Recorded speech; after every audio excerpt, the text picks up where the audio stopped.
बहू बनी ड्राइवर। मंजित की शादी रोहन से होती है। रोहन को नशे की बुरी लत लगी होती है।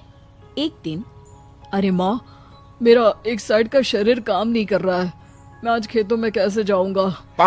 अरे बेटा, ऐसा ना बोल। तेरे पापा के जाने के बाद से तू ही घर चलाने का सहारा है। मैं डॉक्टर को बुला लाती हूँ। देखिए बहन जी, रोहन के शरीर के एक साइड में लकवा है। अब वो कभी ट्रैक्टर नहीं चला पाएगा। घर में मनहूसियत का माहौल हो जाता है। लीजिए माँ जी, रोटी खा लीजिए। अरे बेटा, मुझे तो भविष्य की चिंता हो रही है।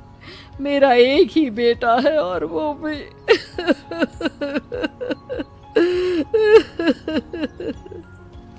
माँ जी, आप चिंता न करें।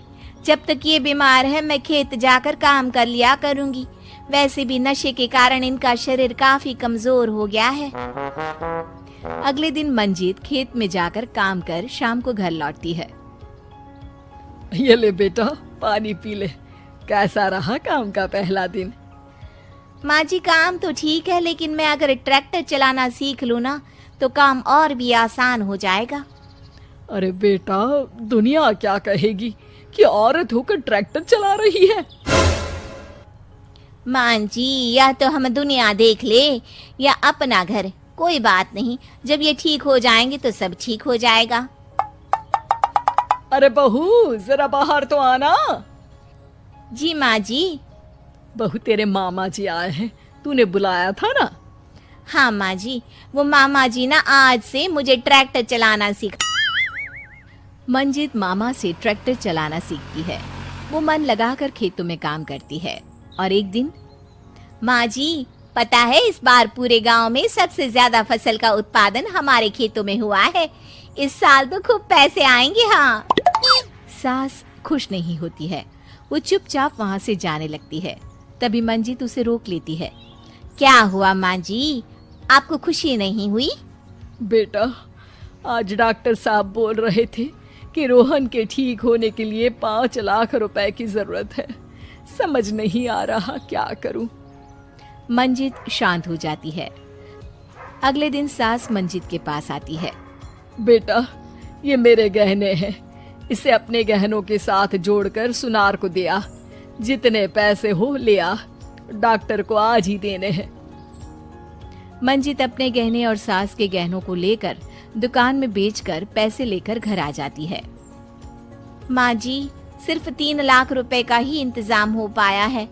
बाकी के पैसे कैसे आएंगे? बेटा, अब तो एक ही चारा है, हमें जमीन भी बेचनी पड़ेगी। माँ, खेत बेच देंगे तो खाएंगे क्या? अरे बेटा, कोई दूसरा चारा भी तो नहीं है। रोहन ठीक हो जाए तो वो मेहनत करके इससे भी बड़ी जमीन ले लेगा। सास बहू मिलकर खेत भी बेच देते हैं। अब पूरे पैसे लेकर सास डॉक्टर के पास जाती है। डॉक्टर साहब, ये लीजिए सारे पैसे। बस किसी तरह मेरे बेटे को ठीक कर दीजिए। आपका बेटा ठीक तो हो जाएगा, लेकिन 6 महीने का समय लगेगा। सास बहू सोच में पड़ जाते हैं कि अब तो कोई जरिया भी नहीं रहा जहाँ से उन लोगों को कमाई हो। अब कमाएंगे नहीं तो खाएंगे क्या?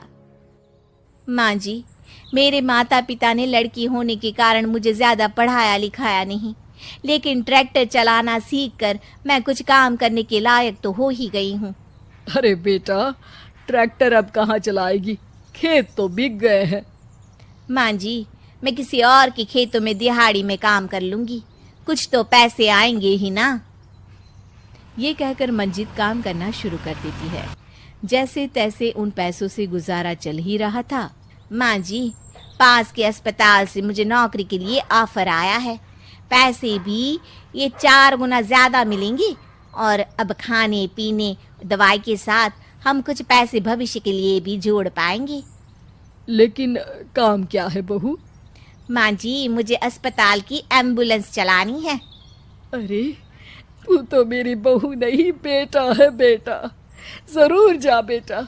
और हाँ, तूने पूरे गांव में एक मिसाल कायम कर दिया कि हर काम हर कोई कर सकता है। उनके लिए लड़की या लड़का होने की कोई जरूरत नहीं। मंजीत मन लगाकर काम करना शुरू कर देती है। आगे जाकर वो खुद का एम्बुलेंस भी खरीद लेती है और अब तो उसका पति भी ठीक हो जाता है और सब पहले से भी ज्यादा खुशहाल जिंदगी जीने लगते हैं।